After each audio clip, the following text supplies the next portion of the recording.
Welcome. Welcome to the Colonel and the Kid podcast. We're back. Today is Thursday, April 23rd, 2026. And today we have, uh, you know, maybe this is an overused phrase, especially by me, but we have a very special podcast. This is chapter 40, the mail route. And the reason it's so special is that it's completing season 2 of the podcast. And it's also the completion of volume 2 of the memoir, the Colonel and the Kid memoir. So it's a milestone day for me, I think. And I'm happy to be here to complete it and share this milestone with everyone. But anyway, maybe you need some more clarification what the purpose is, what this is. This is the Colonel and the Kid podcast. I'm your host, Greg Heitman. And this is a podcast based on the memoir that I've written about my grandfather, Lieutenant Colonel Edwin P. Hagen Jr. And that was my maternal grandfather, my mom's dad, if you will. And so this is dedicated to him, dedicated to his memory. And I've written the memoir, and now we're trying to, save history here by putting it on a podcast for preserving the audio and then also preserving the video podcast of that on the video is going to be on YouTube. So you can check it out and check out the visuals of me performing the podcast. Performing, maybe that's a stretch. But most importantly, you'll get the pictures that I have in the memoir uploaded to that video podcast, and you can check them out with your own eyes. I describe them in the podcast for the audio only listeners, but if you want to actually fill in the blanks of your mind with the real pictures, you can tune into the video podcast and check them out. You can just fast forward or scan through the YouTube video usually, and stop on the pictures, I guess, if you want to get a good view of them. But anyway, that's kind of the background of the podcast, and ultimately, it's it's in honor of my grandfather. That's why I'm doing this whole project that I'm working on, and that summarizes everything. Also, I I usually say this too, that the memoir is the spine of the podcast, and then I build up from there. But I have some peripheral subjects I talk about, some recurring segments that I go back to that wellspring of entertainment that I call it, or at least, I mean, I think of it as entertainment, infotainment. That's what I like to say. Information that's entertaining, possibly to some people. But usually we read the chapter in, and then people that just want the chapter of my grandfather, then they can just hop off, and we can continue on our own for the people that want to hear some other stuff, the peripheral things that are associated with this podcast dedicated to my grandfather. I think my grandfather would approve. I think he had a pretty good sense of humor and a sense of curiosity of the topics we discuss. So I feel like it's a valid endeavor. Let's just say that. But anyway, it just occurred to me today when I was typing up my notes to talk about this, that I have this chapter's called, well, it's chapter 40, and it's called the mail route. And mail is MAIL, like in the post office mail, not MALE, which would be another good, maybe it's a future chapter I could have, the mail route, how to be a man, which is sort of what I've always envisioned this whole project, and the writings that I've done sort of kind of hit me after or during the process when I was working on this project in this memoir. I ended up thinking this is sort of a self-help book, a manual prompted by my grandfather's lessons. He had a few lessons and some sayings that he liked to share. but I thought some of the stories I could tie in the modern parlance of life hacks and just how to be a better person. But going back to the mail route, the quote unquote mail route, that homophone, that some of the stuff that I talk about, like hunting and being part of like the pheasant hunting party, that group, and as a child, working your way to manhood and being brought into the tribe, I guess the tribesman, you're slowly brought in until you become a man. You're helped along, tutored in the ways of manliness, if you will, and just becoming a mature person. And in this case, for me, being a man. So I think there's some lessons here that are valid and can be helpful for people. And that's the ultimately how I envision this is I'm going to fine tune it with some precise summaries, maybe at the beginning of each chapter, and then some at the end of the chapter, some conclusions and some reiteration of those lessons that were hopefully imparted during the chapter. So that's my goal. It's sort of evolving as we go along, and I think we'll end up having a second edition with these things that I've modified and adjusted as I've gone along here. And I think that's valid that we can do that. Things evolve, ideas evolve. It's not going to be, I guess, some of the great works from Aristotle or Socrates that never changed, never changed after they were published. As far as I can tell, I don't know. Maybe they were modified by editors later on in modern times. But for me, I'm editing and modifying them as I've gone along here with some more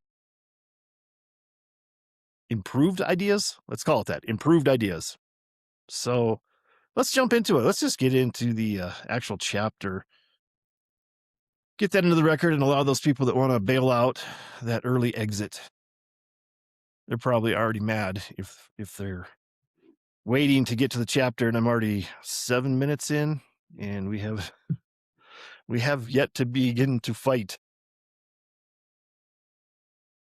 So here we go.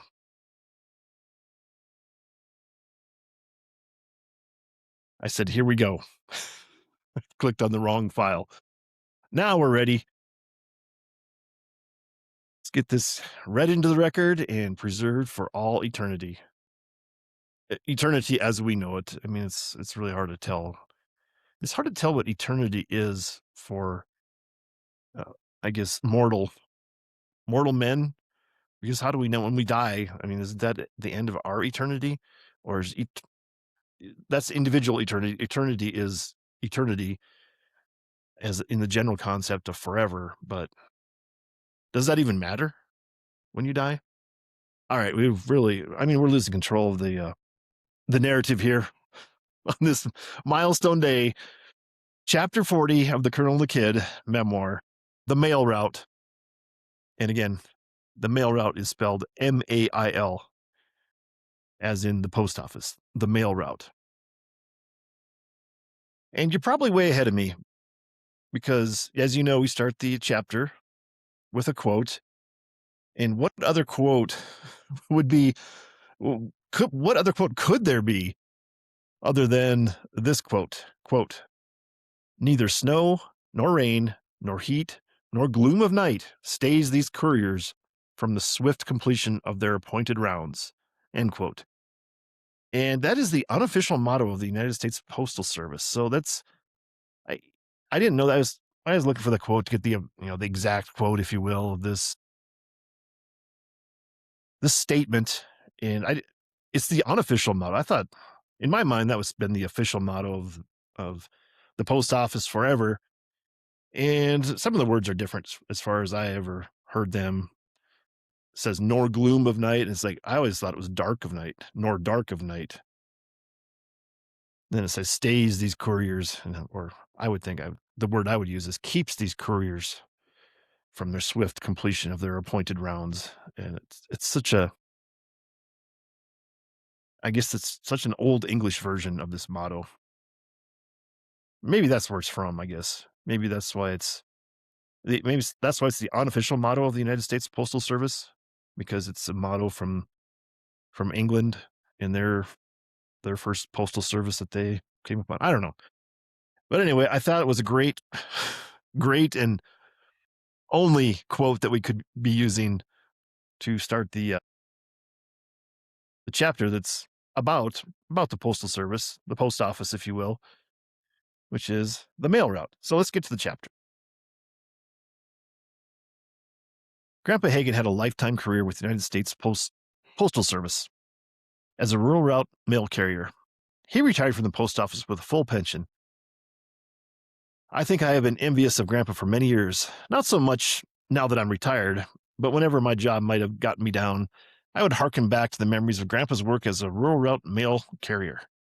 On tough days at the office, I might imagine working for the post office instead of working as an employee for the Federal Highway Administration. I had a good job, don't get me wrong. I feel extremely fortunate to have been in my position. I'm a creature of habit, and the routine of the post office has always appealed to me. It still does.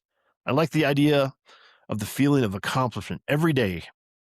You start with a vehicle full of mail, and at the end of the day, all the mail is delivered, and you drive home with an empty vehicle. What more could you ask for than a satisfying day on the clock? Hey, and right away, we have a photo for the chapter. And I'll read the caption, then try to describe a little bit. And the caption reads, Grandpa's US mail delivery route.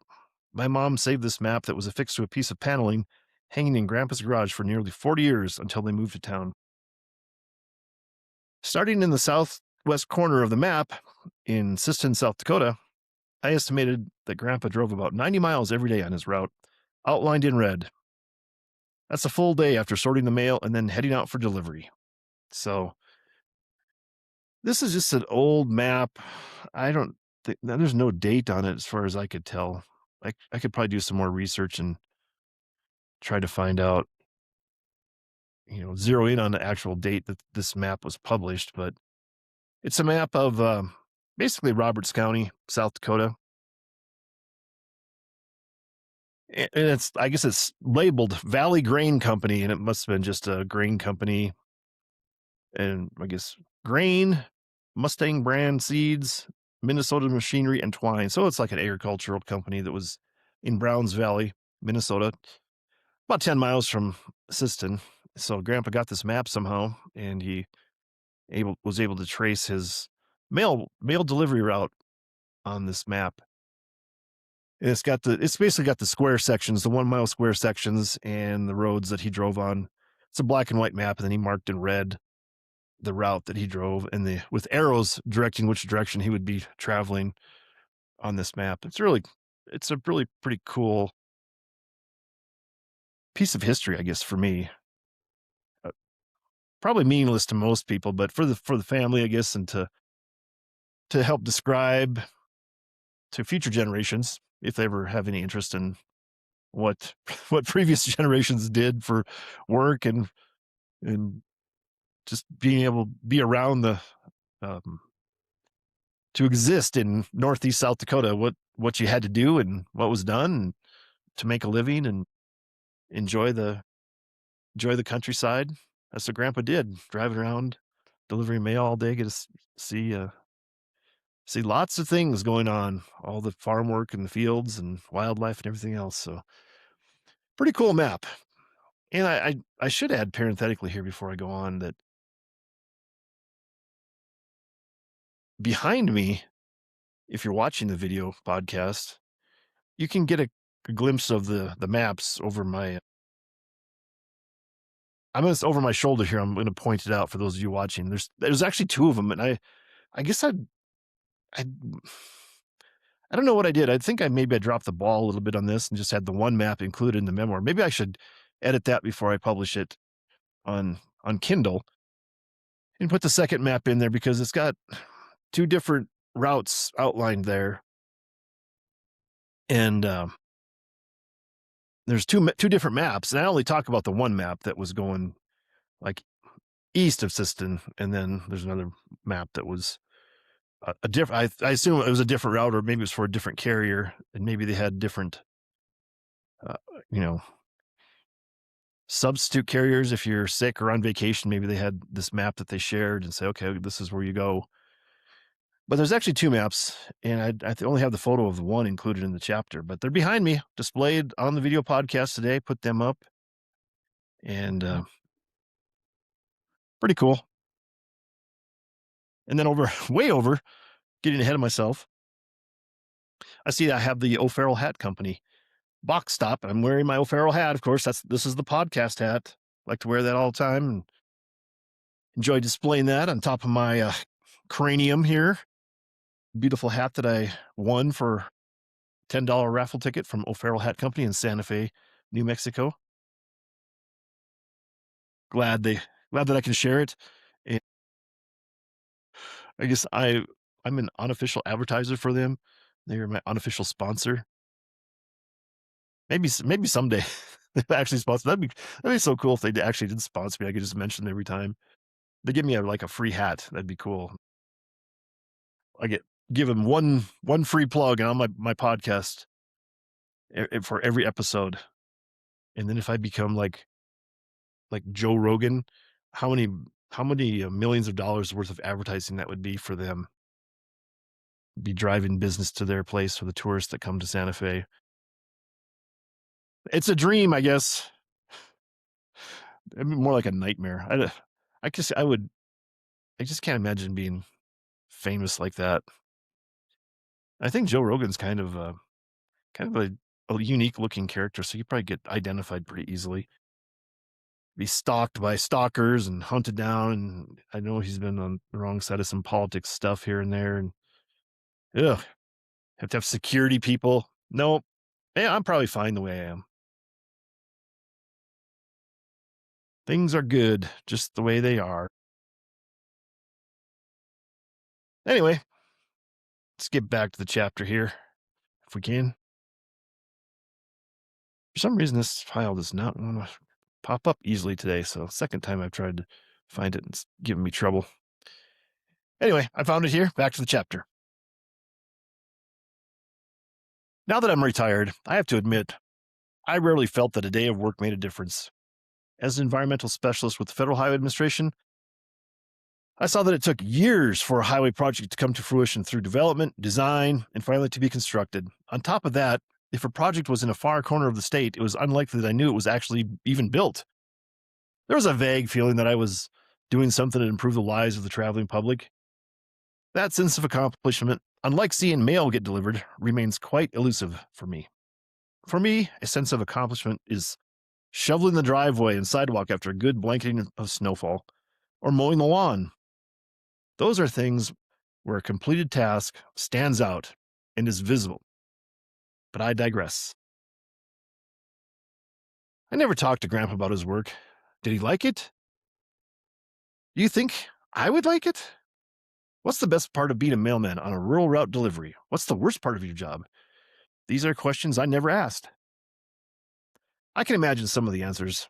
Driving the country roads every day, I'm sure Grandpa saw wildlife, the likes I have never seen. That slow, seasonal evolution year after year, it had to put an extra beat in his heart when the spring waterfowl migration with the first skeins of geese showed up in the sky, or in the summer, that first brood of pheasant chicks showing up alongside the gravel road. That meant the fall pheasant hunts would be around the corner, something to look forward to.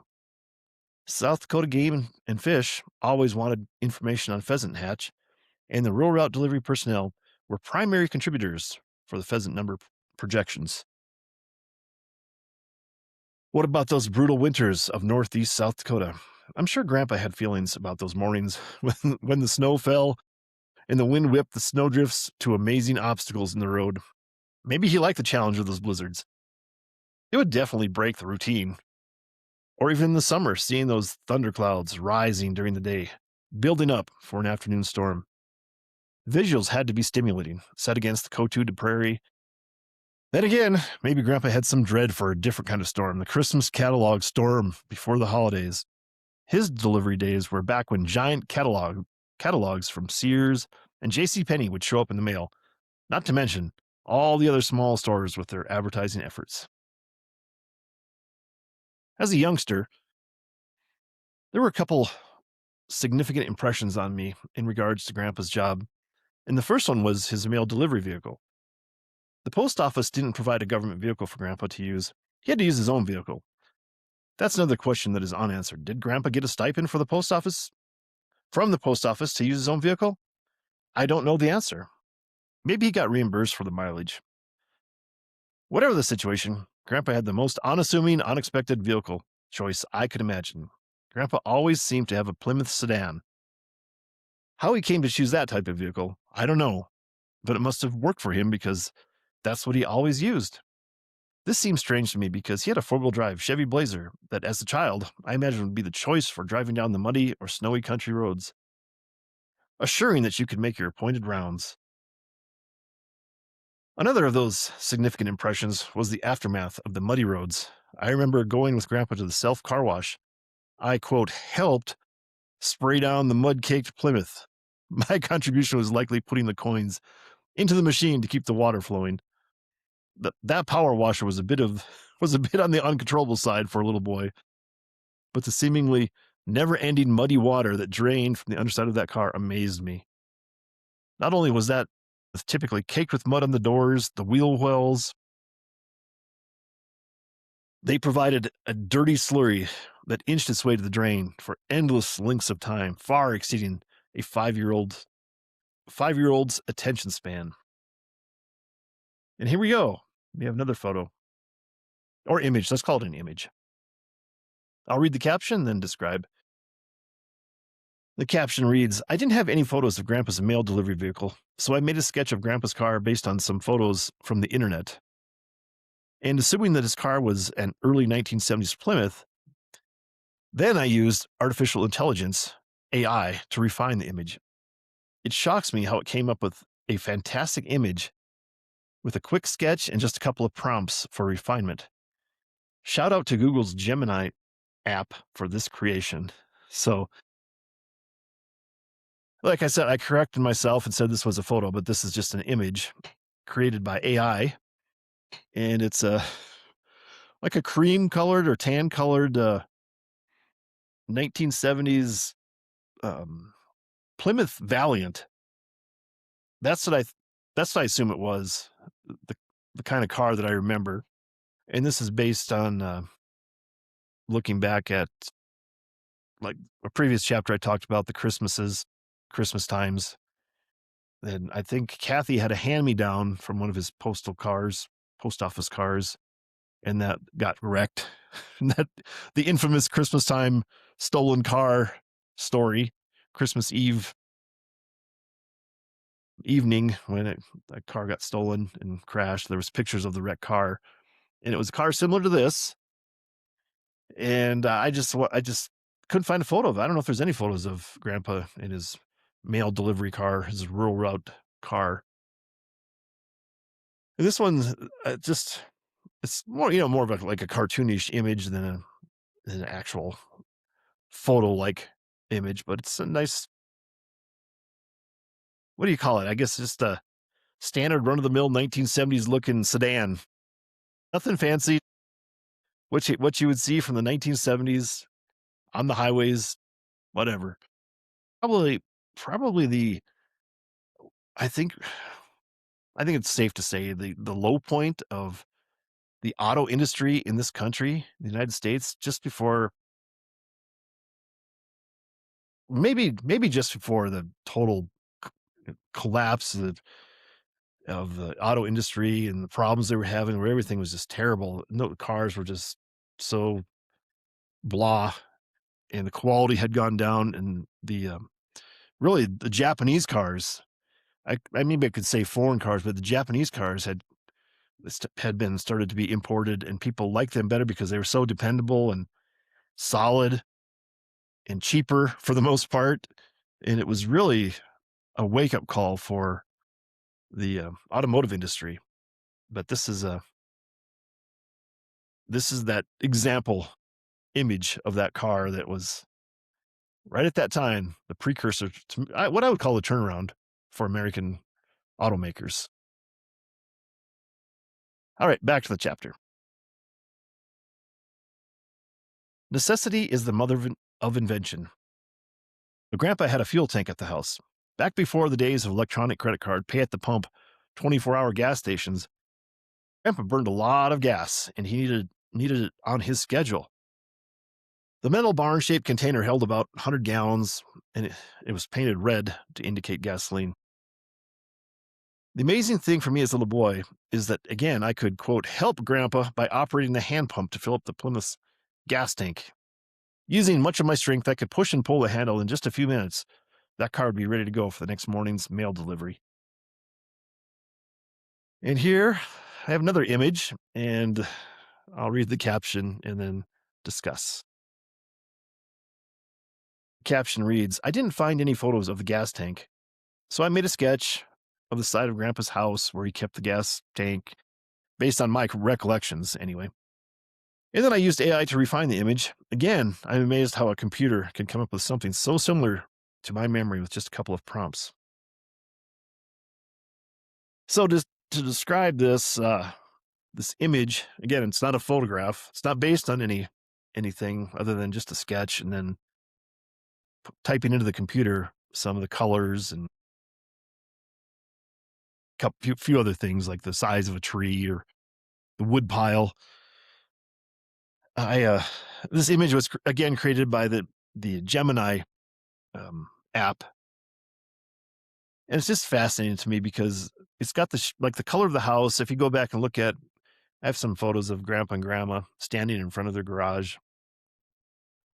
And mind you, I should have been more clear on this. This is the country house. I don't think probably wouldn't have been legal to have a gas tank like that in town in the 505 Spruce Street house. But out in the country, I think the rules were relaxed, so you could have this. I don't know how big a tank it was. I want to say 100 gallons. Maybe it was maybe a little bigger than that. 100 gallons of gasoline sitting in a tank beside garage on gravel. And the images of the house, it's got that maroon colored siding on it and the lighter colored asphalt shingles sitting on gravel. And the image has like concrete surrounding the rest of it, but it was just the gravel area next to the concrete driveway. And then right next to the tank, I remember there was like a pile of wood, logs that were split and ready for Grandpa's wood burning stove in his den. And then behind that was one of the first trees in the shelter belt that ran towards the backyard. That was like an east-west shelter belt to help block the north wind. And this was a spruce tree. And I just asked the AI to put a 15-foot spruce tree there, and it did it. It's like just perfect.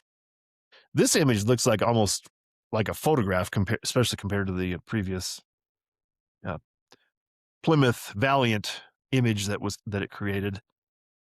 So it's just cool to me, and hopefully you can get on YouTube and check that out and see that image that was created by artificial intelligence. Kind of scary, actually. Cool and scary. So, back to the chapter. Speaking of inventions, Grandpa created his own device that he placed in the passenger side window.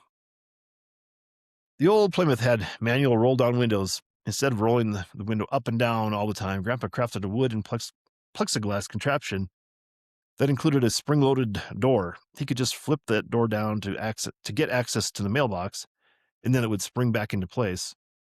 An important device to provide protection from the elements. I should also point out that Grandpa's Plymouth was a standard vehicle with steering wheel and pedals on the normal left side of the vehicle. He'd have to drive the best he could, stretching to the passenger side seat to be able to have access to the roadside mailboxes. Nowadays, there are plenty of vehicles that are built for this task, but not in Grandpa's day. Those European-style vehicles with the steering wheel on the right-hand side of the vehicle just didn't exist in the rural Midwest. I remember hearing about Grandpa's bursitis in his shoulder. I'm sure the repetitive tasks he did for those many years took its toll. I would guess those shoulder pains probably contributed to Grandpa's premature retirement from golf. Last but not least in my memories of Grandpa's profession is the never ending supply of rubber bands that accumulated in the Plymouth and in the house.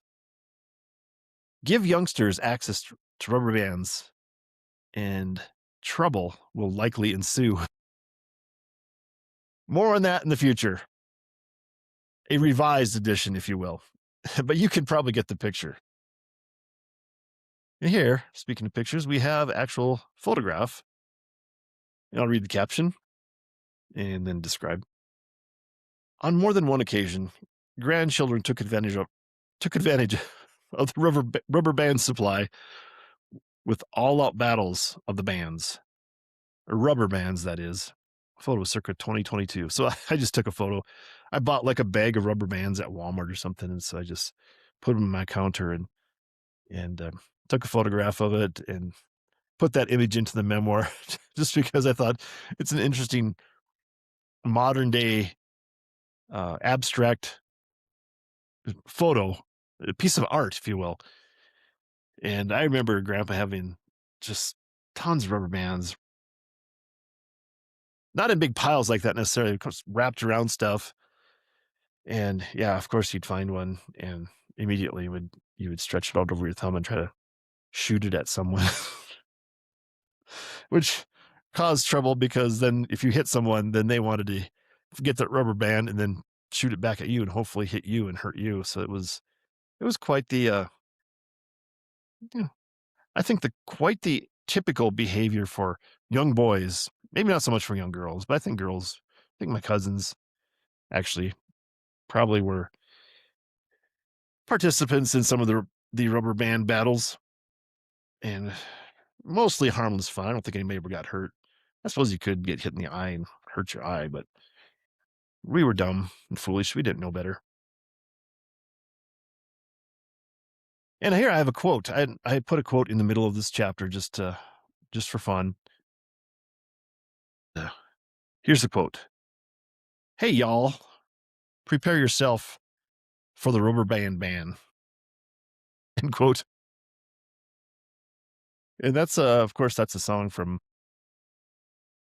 the Spinners, and it was called The Rubber Band Ban. So see if I can say that more clearly. The Rubber Band Man.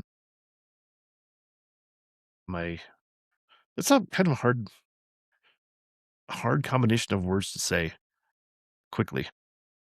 The Rubber Band Man. It sounds like I'm almost saying band. Rubber band. To my ears anyway, but if I say it very slowly. The Rubber Band Man. Using my best diction.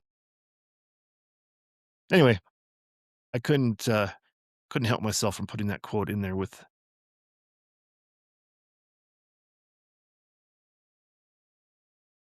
Anyway, back to the chapter.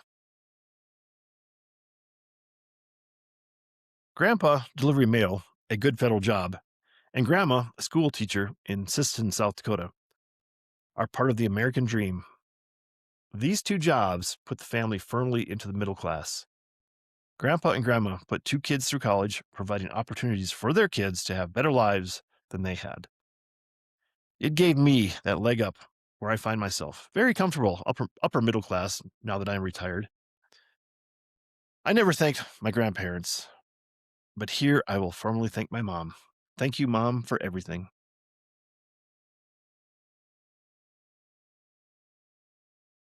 And finally, we have the last photo of the chapter, and I'll read the caption and then describe here.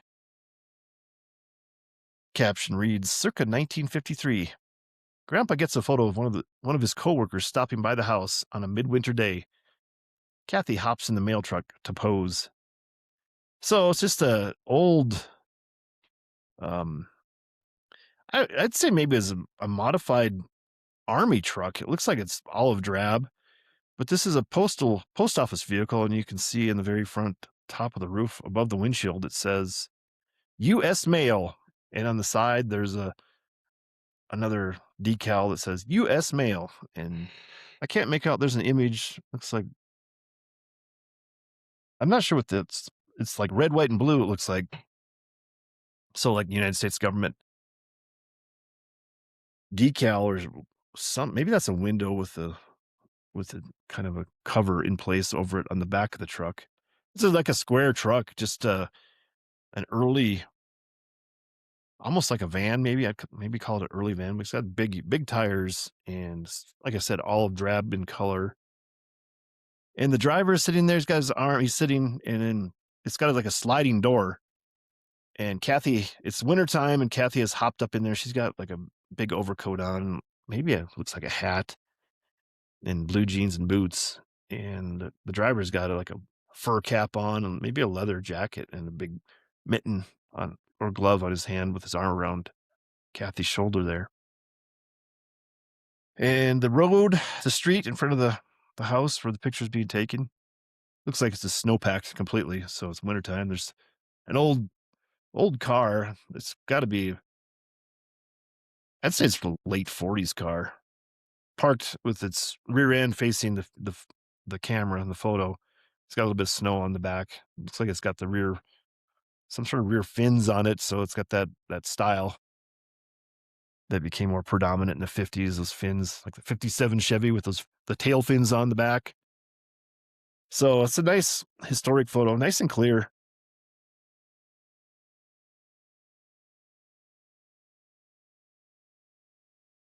But glad to be able to share that photo, including the mail route chapter. And I think I'm going to leave it there. And as always, we're going to close the chapter with a quote. And quote is, quote, "Go west, young man," end quote. Of course, that's by Horace Greeley. It has nothing to do with the post office necessarily. I threw it in there because I thought it was interesting because it may be an association with like the Pony Express and Postal Service trying to expand to the West, when this country was being really settled late 1800s, but really associated with the post office. I couldn't, I mean, I hate to say this, but there was so many negative things. And I was looking, used Google to try to find some quotes about the post office. And there was nothing, I mean, pretty much nothing positive about the post office to put on there for quotes. So it's amazing how derisive the comments were and the quotes are. But I will say this, I've had pretty good luck with the post office, knock on wood. I mean, sending letters, sending packages back home from, I'm here in New Mexico, send them back to my mom or family.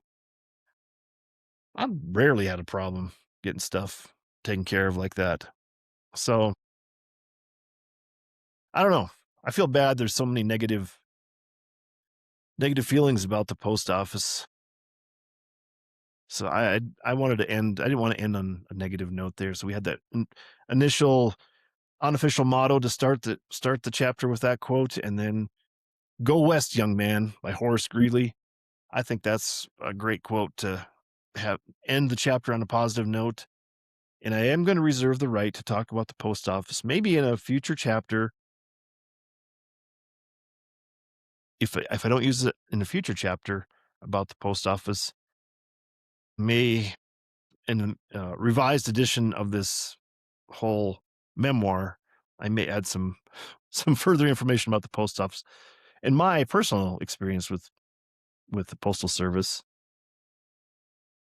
later. So I guess maybe that's a tease. You'll have to stay tuned and pay attention to my future podcasts and work.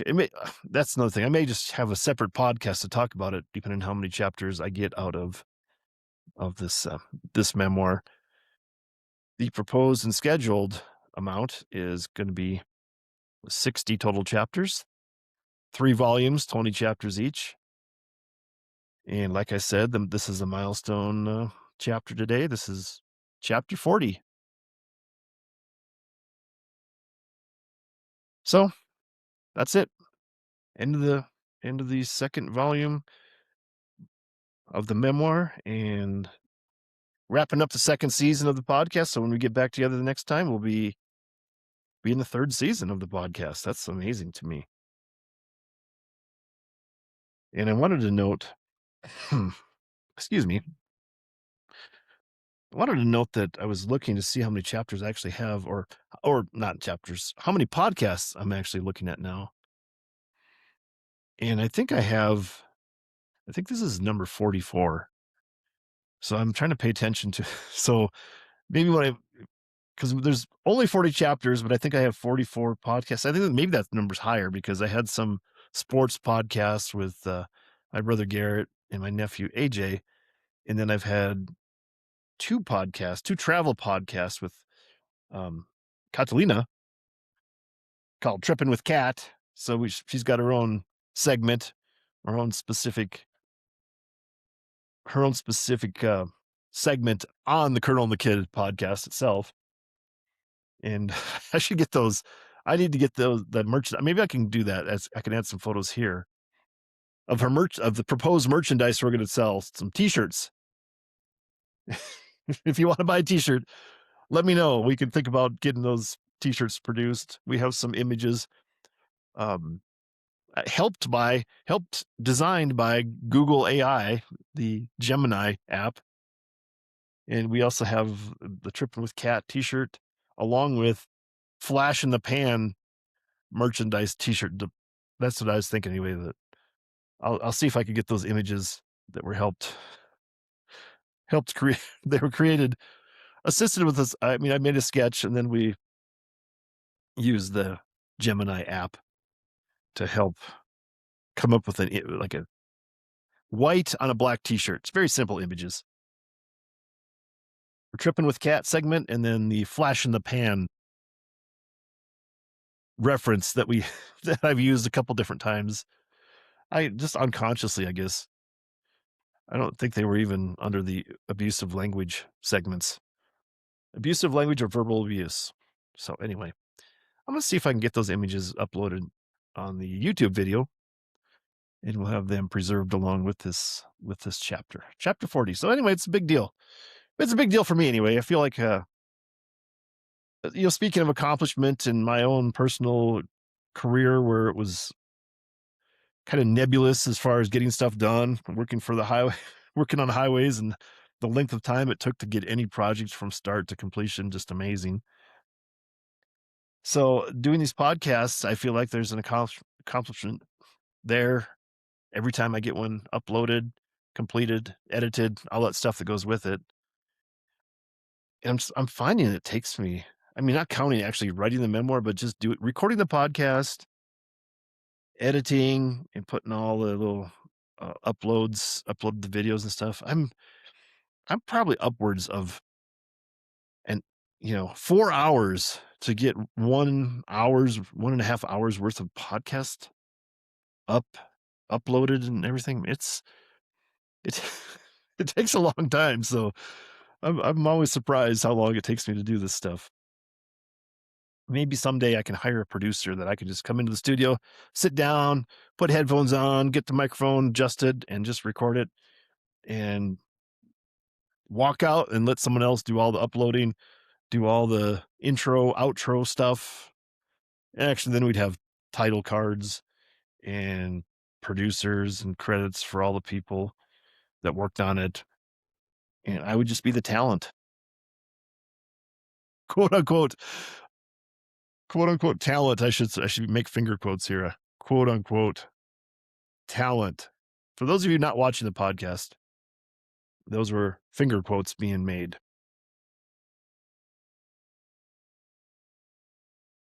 So those of you watching the podcast, I just took a drink of water and you saw that, but those people just listen to the audio. Maybe you heard me drink water, but you missed out on the actual video of me taking a drink of water. Because we're just about 45 minutes into the podcast and we got the chapter in the record, so I'm feeling pretty comfortable with that. I think we can go ahead and move on to the peripheral stuff, as I'd like to say. I don't know, maybe that's That kind of sounds condescending towards the rest of the information I'm trying to share with everyone on the podcast. But we have some other segments today that are important. Well, I don't know if they're important. They can be reported on. So there's a port part. Let's bring up part of the first sports update sponsored by Teener Baseball. This is the book I wrote about life experience playing baseball as a teenager, hence the name Teener Baseball, which is the VFW, Veterans of Foreign War sponsored league for teenage boys. I don't know, 14 to 16 years old. I think that's basically what that was. 14 to 16-year-old. Then the next level above that age would have been American Legion baseball, and a lot more people are probably more familiar with that. So it's not Little League, which is 12 and under, I think. I don't know if all my designations are right here age-wise, but there are certain echelons of age groups that developed, and you keep going forward as you get older, playing different levels of baseball. And so teener baseball was sort of early teenaged boys playing organized baseball. And there was a lot of as one might imagine teenage boys do, there was a lot of politically incorrect behavior and language at that time. I'm sure there still is today, but people are more shielded and have grown up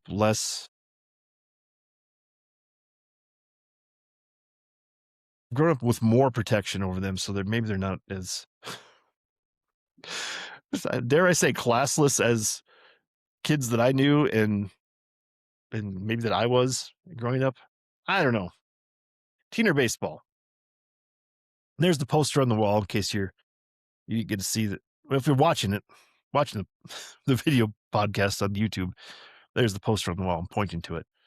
And I did hold up the book for those of you not watching. I did hold up the actual book earlier. But this is where we talk about the Minnesota Twins. 12 and 12 on the year. I didn't bother to look up what the standings are yet, but they've played 24 games and won 12, lost 12, 500 record so far, which is better than I expected, but I think they're starting to regress to the mean, they say. So I think their talent level is, I don't know how to say this politely. Their talent level is lacking. I would still argue by the end of the year they're going to be a bottom 5 team. So, what is there? 30 team? I think there's 30 teams in baseball. Is that right? I don't know. Whatever. Let's not get hung up on it. But let's just say baseball is occurring. And I don't think I've watched a game in the last week and a half. I did watch a couple of games early because I think I mentioned it before. I do have the Major League Baseball extra innings. I pay $150, I think it was, for the year for that, to be able to stream them. And you can you download the app and then you can watch it on your big TV or your phone or computer or iPad. And it's not too bad. Not too bad of a value, actually. I mean, there's 162 games. So if it's $150, if you can get, less than $1 a game to watch the Twins. Plus, you can watch all the other games too if you have any interest in that or if something's going on. It sounds like I'm sponsoring baseball. And if they want to give me a sponsor and pay me to talk about it, please contact me. I will accept your sponsorship gladly. I don't know what the going rate is. $500,000. I think that's a fair number for my endorsement of your product. Well, anyway, moving on. In other sports, this is a big sports headline: is the draft is tonight, and you're wondering, you're saying, Greg, what is this draft you're talking about? And what does it have to do with sports? You mean draft like it's cold in here? There's a draft coming in, or a draft beer? If you're asking those questions, I think you're probably not an American, and I'm going to probably discourage you from listening to this podcast because you probably don't get it. You probably don't have any understanding of what I'm trying to do here. So I thank you for your viewership, but I don't, you're excused. You don't have to stick with it. Feel free to just sign off. If you want to stay on, then you should know that this is the NFL draft. And if I have to say NFL draft, then again, you're probably not an American. If if you're trying to understand what I'm talking about here. So it's I don't know.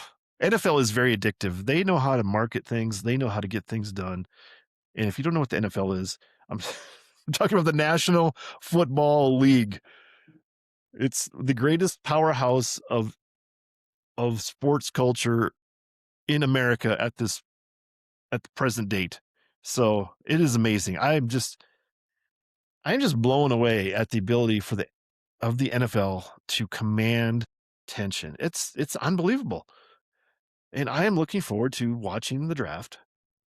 And I'm not like hanging on every word they're going to say and who's getting drafted, but it is just, it's sort of like a microcosm of the American dream. A lot of these guys have probably grown up without money.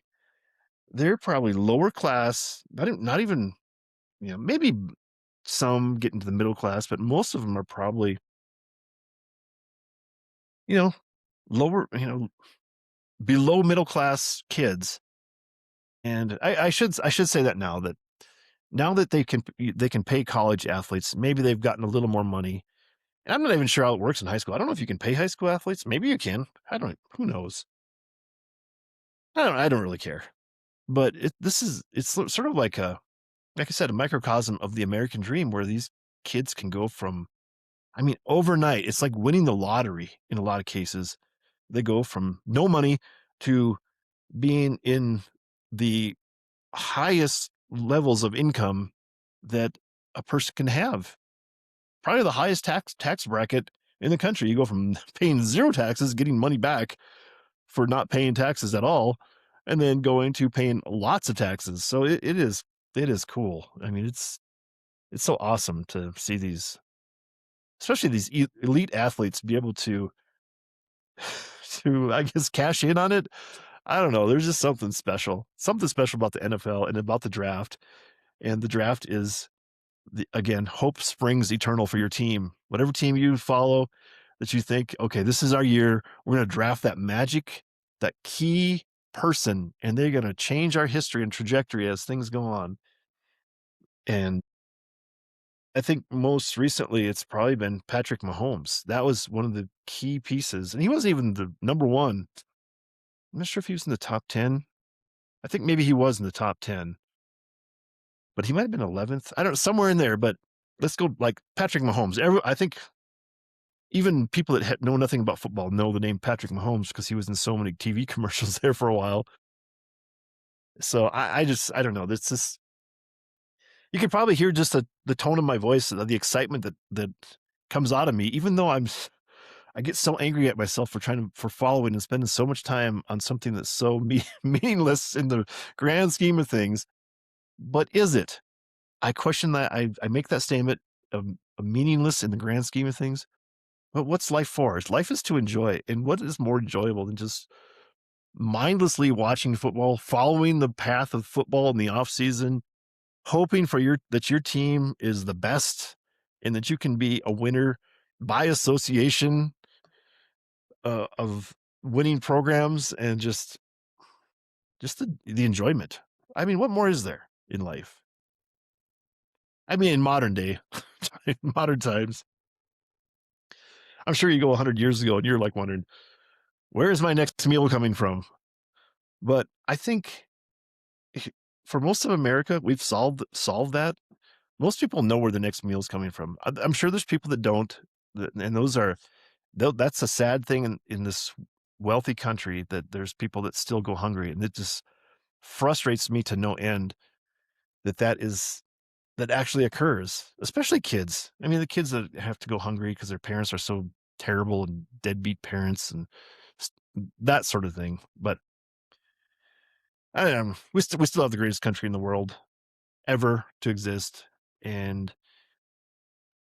again, the NFL represents that part of this country that just it's on display. It just shows up when the NFL is on TV, whether it's actual games or if it's just the draft. It just is this. It's the star to shoot for. That what they say, the shining city on the hill that you can strive for to be.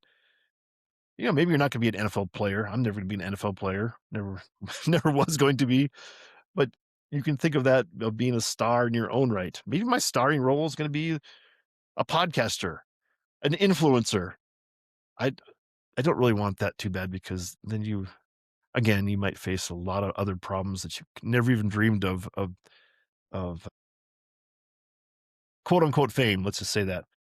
And being anonymous it's awesome because you can go outside and walk around and not have people bother you.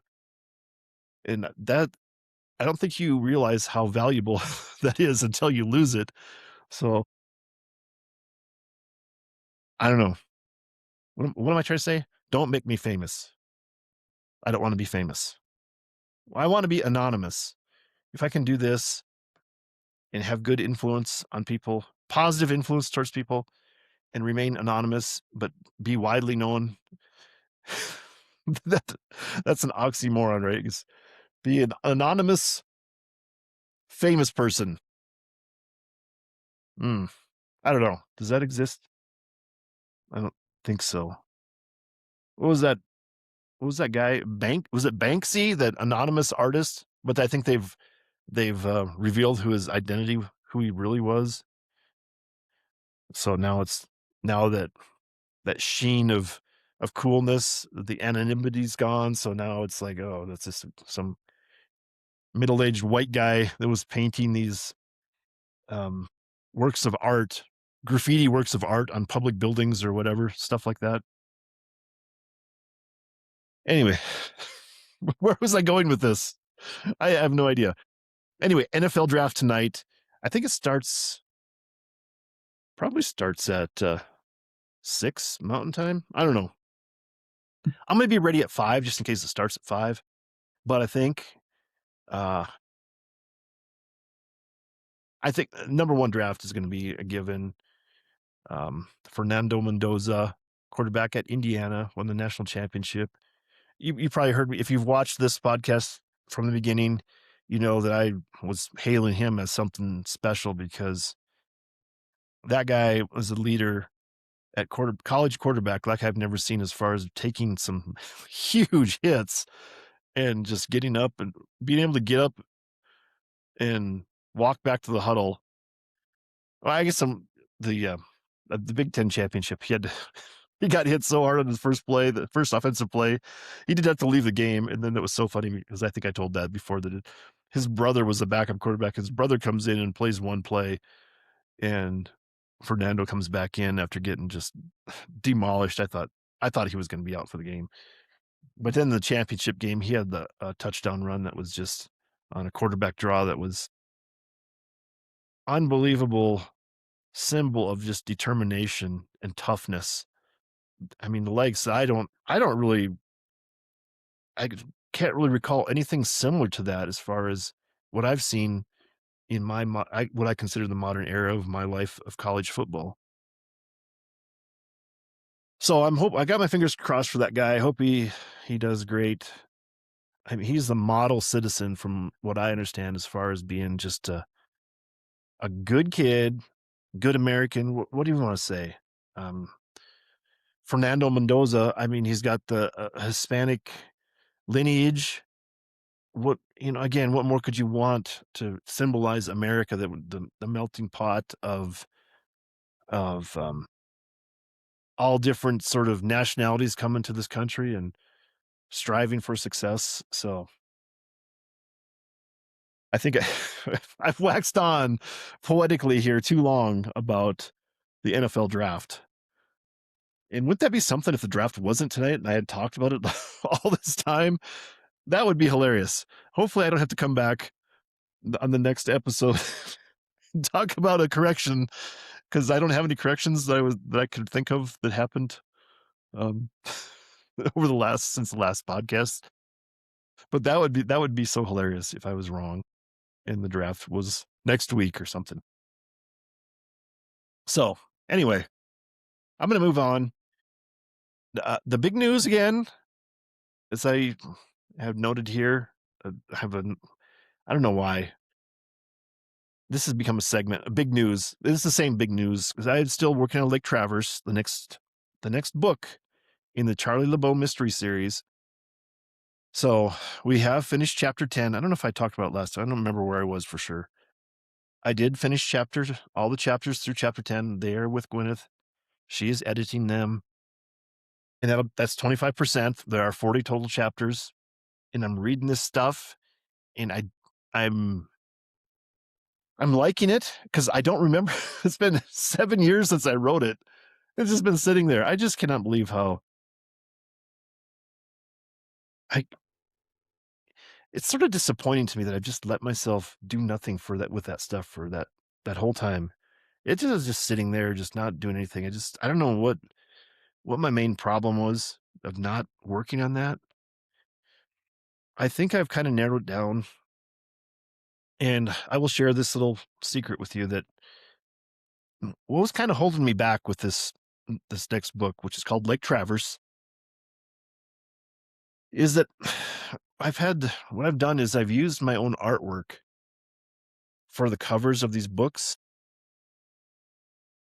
And um, I had a piece of art that I did in high school in mind for this cover. And it was a watercolor I did of some bluegills. It was based on a photograph I think I found in some sporting goods, sports magazine, Outdoor Life, or Field and Stream. And I wish I could find the actual image that I used as my model, but I could not find that watercolor artwork that I had. I knew it was someplace in my possession. I was pretty sure I had it. And if it was in a folder, it was bigger. It was probably I mean, I have it. I should have it out, but it's stashed away in a folder. I actually got moved from here back to South Dakota and then back here. And I found it in South Dakota actually. So the good news is I do have the artwork. The bad news was it wasn't like I remembered. It was not the quality that I wanted it to be. So I was like, oh my God, what am I going to do with this? And lo and behold, now, after all these years of not being able to find it and sitting on this draft manuscript that I had for this next book, now we have AI, this this Gemini app from Google. And it's so weird because I took a picture.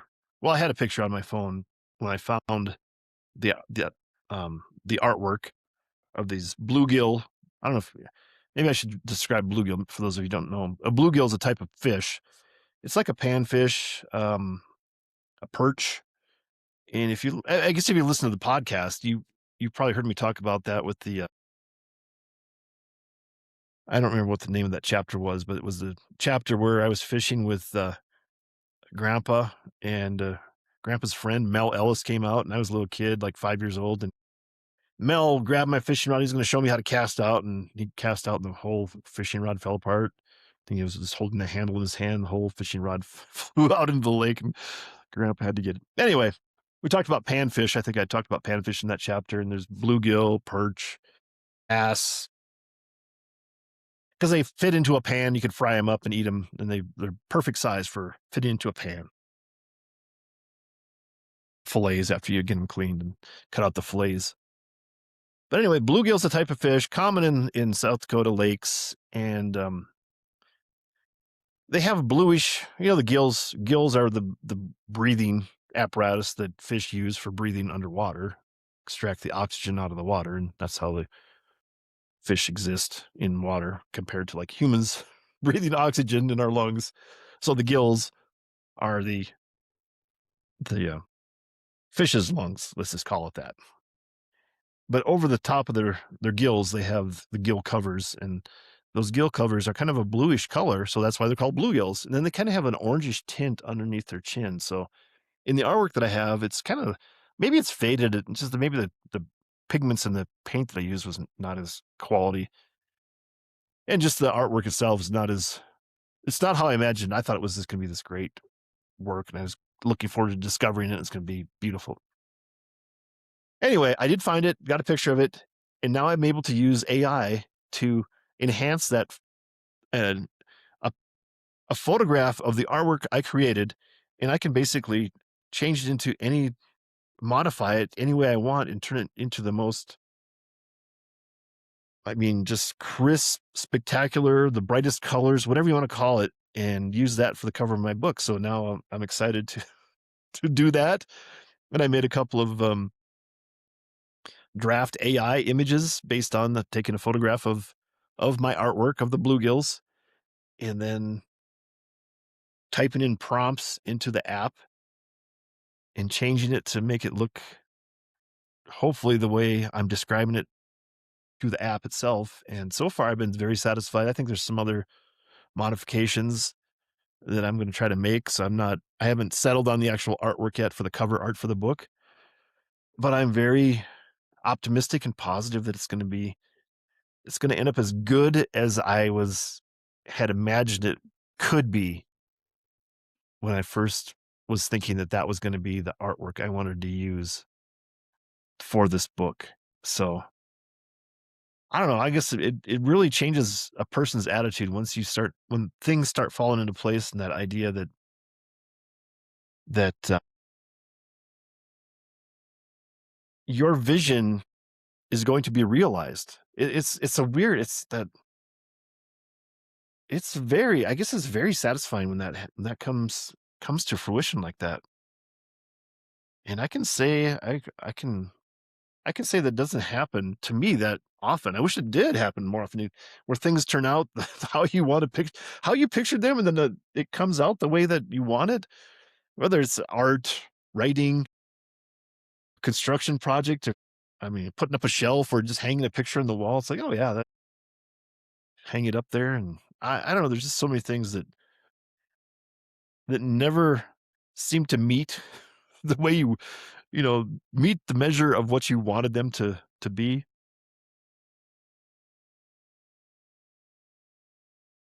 It's one of those rare times, I guess. Things are going to work out, hopefully. I mean, we're not there yet, but I think it's easily within grasp, and just a matter of time before it turns out that, yep, that's good. Yeah, actually, I did have some images when they first came out. I said, yep, I can use that. But now I think, well, I have time to keep working on it, adjust it. So I'm gonna keep working on it. But I think I do have the image that would be sufficient for the cover of my book to represent the next cover, like Traverse, a Charlie LeBeau mystery. So coming to a bookstore near you, probably not. It's probably going to be more on Amazon. Probably won't be very many hard copies in bookstores, if any at all. That I don't envision happening. So anyway, oh man, that was a lot of talk again about the big news, but it was big news.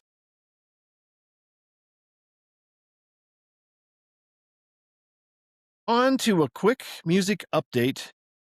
And this music update segment is actually combined with verbal abuse or abusive language. I still go back and forth on what we're calling this segment, verbal abuse or abusive language, and it's just what do I say? It's a mischaracterization of how we use our language and how things have gotten completely undefined, and the way language is so abstract and subjective, not objective anymore. People want to use words that don't mean what they mean what they have meant previously. Suddenly, people are trying to use them in a way that should not exist. And I will, for example, here we are. The Rock and Roll Hall of Fame had some inductees recently for the 2026 class. And I'm not going to argue with some of them, most of them, probably legit rock and roll people. But I've picked out 3 musical acts, if you will. They're individuals and a band. Call it a band. I don't know. Okay, what did I just say? Rock and Roll Hall of Fame. How do we define rock and roll? I guess that's the question. Rock and roll to me is there's very specific criteria. And I'm going to say these 3 people that are going to be inducted into the Rock and Roll Hall of Fame, in my mind, do not belong in the Rock and Roll Hall of Fame. If you're talking about music, if you just have a music Hall of Fame, yeah, they can go in. No problem. I'm not going to argue at all. But if you're going to have a Rock and Roll Hall of Fame, then no. Okay, let's just back up. Let's say you wanted to put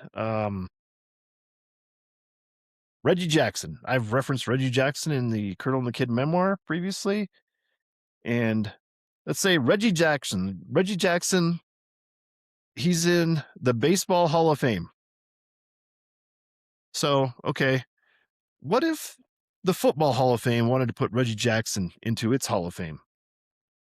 He played sports. I think he played football in high school. So that's right. Let's put him in the Football Hall of Fame. Shall we? Let's just do that. Yeah, okay, football is a sport, baseball's a sport, so yeah, let's just stick him in there. So that's how I see this. This does not make sense. And so this is abusive language in the use of words that say rock and roll is equal to music. Yes, rock and roll is music, but all music is not rock and roll. So I think let's get the drum roll and I'll announce these people that I disagree with going into the Rock and Roll Hall of Fame. Sade, Wu-Tang Clan, and Luther Vandross. None of those artists are rock and roll. I mean, this is I'm embarrassed for the Rock and Roll Hall of Fame that they're going to put them in. Maybe you don't even know who Sade is. Sade, and you spell it S-A-D-E, and you pronounce it Sade. She was like, I guess she probably had songs on the pop charts, but she's probably more like lounge music, easy listening, adult contemporary music. This is the farthest cry from rock and roll that you can probably get of the people that I'm going to talk about here. And then the next one is Wu-Tang Clan, which is a total hip hop group, rap music, has nothing to do with rock and roll. And finally, Luther Vandross, a very huge star in the R&B, the rhythm and blues category, and pop music. But again, not rock and roll. There's just no chance that these 3 people should be in the Rock and Roll Hall of Fame. Music Hall of Fame, American Music Hall of Fame, if you want to do that, sure. I'm not going to argue. Not rock and roll. Oh, yeah, I'm getting worked up for no reason. Just because I can. Had to get a drink of water. I'm running long today, so running out of gas.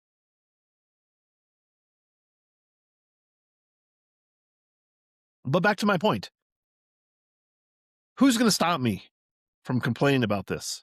No one's going to stop me.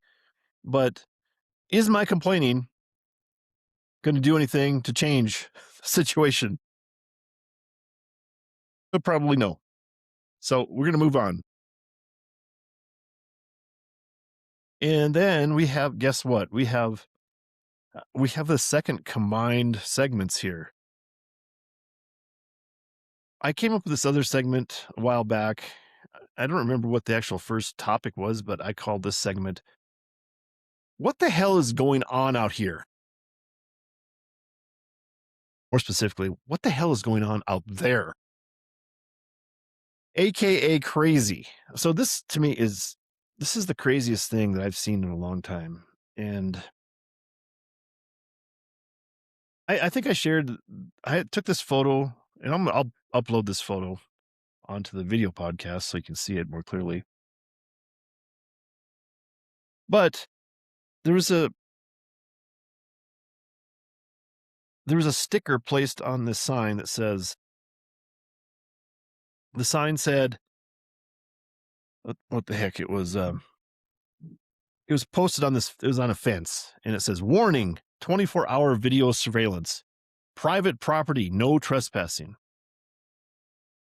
And it's got this image of probably like a 1970s or 1960s surveillance camera on the poster, and it's tacked onto this wooden fence. And somebody took a sticker and put across this poster. It's probably just like an 8x10 poster. And a small sticker, probably 1.5 inch by 3 inch sticker, and they put it across the 24-hour video surveillance wording there. It says, and the sticker says, private property is pro slavery. So this is the mentality that we have in this city that I live in. This is there's a fence along the walking trail, and the fence is for this private property. It's a house. It's a residential area, and the residence right there along the trail. And they put this warning out to people that are walking the trail. I guess hey, stay on the trail. Don't come on my property. And someone has the idea that they should put a sticker on it saying private property is pro slavery. And so I combined this AKA crazy, what the hell is going on out there segment with verbal abuse, because this is again a case of abusive language or verbal abuse where the actual words are being abused. People have no idea what words mean anymore, apparently. How is private property pro slavery according to this person? I mean, let's say you have a shirt on, you have a shirt that you own, I guess, that you're wearing. How is that pro slavery? I cannot comprehend the psychology behind these people that are involved in some putting stickers, printing a sticker, going through the trouble of coming up with this idea, printing a sticker, then walking around and putting the sticker on something. This to me is literally mental illness. This is crazy. This is not just a bit that I'd be talking about as, AKA crazy. What the hell is going on out there? This is literally mental illness on the public property side of along a publicly traversed trail that I walk every day. So, and the reason I bring it up today is because I didn't mess with the sticker. The sticker's been on there for a while, but today I was on my walk and I'd gotten through half my walk and I was sat down on a bench at the end of the trail where I was going to turn around and start walking home. And I was sending a text to someone, and this guy came walking by and he holds out the sticker and he asked me, "What do you think of this?" And I said, "Oh my God." I said, "I've seen that." I took a picture of it a while back. I sent it to my family complaining about it. And I said, this is a failure of our education system. I just kind of went off, and he was like, yeah. It's very interesting. He's a very interesting guy. I've seen him walk and I've met him, said hi before, just passing by, but he approached me when I was sitting there. I never even saw him come up because I was trying to text. And so I had to probably talk to him for 45 minutes just in general. And it was a really nice conversation. His name is Jim Curry. And he was actually from Scotland. He immigrated over to Canada with his family when he was 14 years old because his parents didn't like what was happening in Scotland. And then he eventually became an American because when he was in Canada, he met an American woman. and fell in love, and then I guess eventually she was American and wanted to go back to her country. So they got married and came over. I can't remember if they got married up there and then came over. If I think they came across the border separately or together, but not married, and then eventually got married here in this country. And later, he became a citizen. Well, we had a good conversation just about what's going on with the world and the lack of education of that would develop someone or allow a person to even develop these thoughts that this would make sense to them to put private properties pro-slavery, to come up with that phrase, have it printed at a print shop as a sticker, and then take the sticker and put it on someone's private property. It's just an amazing, uh, I guess, off the rails situation of thought. And I think one of the comments that I said to this guy, yeah, this is a failure of education in how that there's a certain there's certain people out there that believe that words are violence. They have no idea that, you know, they don't know what violence is, apparently, because they've never been punched in the face, and they don't know that that I guess just audible words. I guess you could print out you could carve a word, you could carve the word into a brick and then throw it at someone. Then you could say, yeah, that word is violent. Before you hit him with it. But there's just a total failure of the educational system that's out there. I think starting at the lowest levels, starting at, kindergarten, preschool, all the way through college, I think there's just we're failing kids. That's all they're failing the younger generations. And I think we can turn it around still, but I think there's this whole bubble that's going through society in America. And again, the greatest country in the world, symbolized by the NFL draft tonight. I cross my fingers, hopefully the draft is tonight. And I don't know. I told in the conversation with this guy, and he just barely had a hint of the Scottish accent.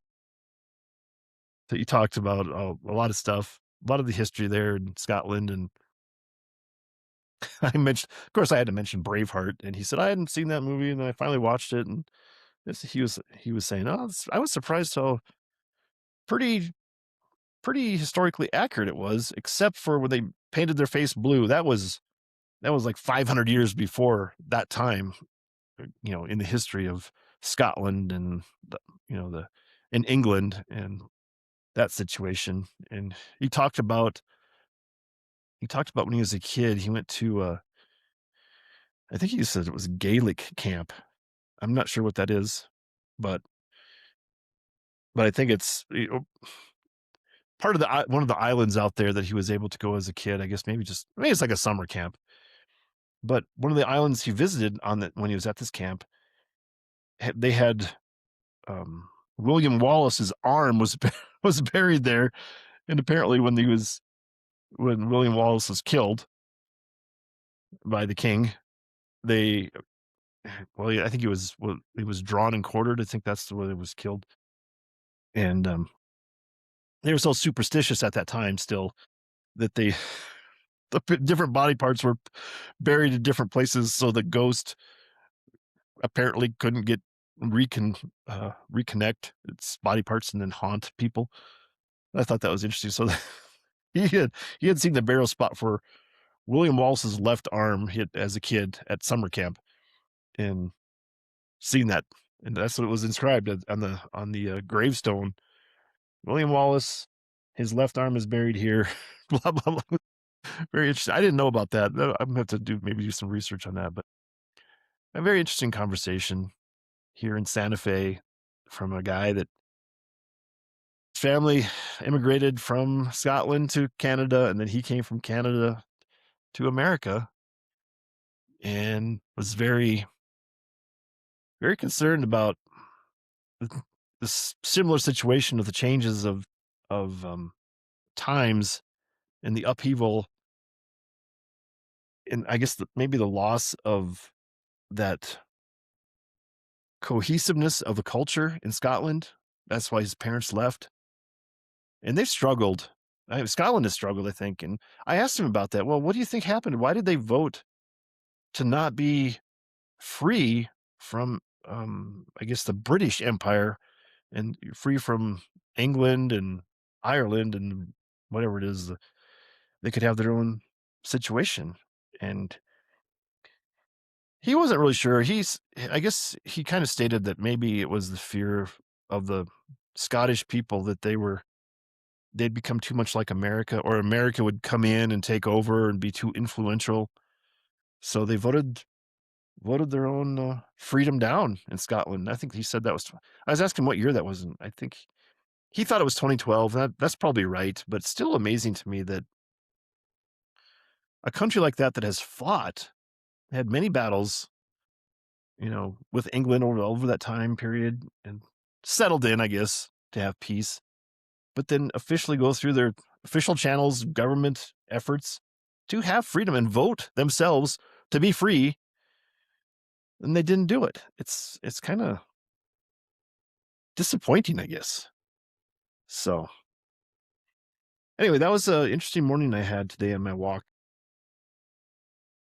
And I don't know if this gentleman will ever hear this podcast. I don't really tell that many people about that I do a podcast because I'm just trying to preserve this for mostly family history and my own, I guess, my own sense of accomplishment. Again, going back to accomplishing anything and just preserving the history of my family and my grandfather and my grandfather's relationship with me. That's my main goal. Not trying to be too influential necessarily or anything other than a recorder of how I've seen my history of my family and my own thoughts. And I think I mentioned before, I don't think I mentioned it at the beginning of this podcast, but a lot of times I'll talk about that this is my psychotherapy and my own analysis of my life and reflection of my own thoughts and ideas. And this is a way to capture them and hopefully organize them better and be able to just think more clearly and think better. And then be able to share my thoughts to help improve other people's lives that are close to me, I guess, and maybe others if they ever stumble across this podcast in the future. They can have their own inspirational thoughts that come out of my thoughts and grow the community and grow society in a positive manner. I guess maybe that's sort of a summary of how and why I'm doing stuff, I guess. Let's call it a valiant attempt. Going back to the Plymouth Valiant in the chapter today.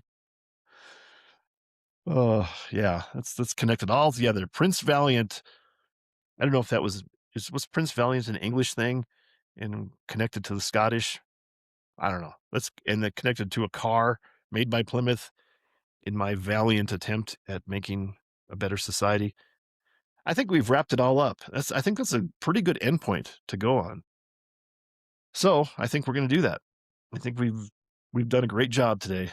Good job, Greg. You've really outdone yourself with this one.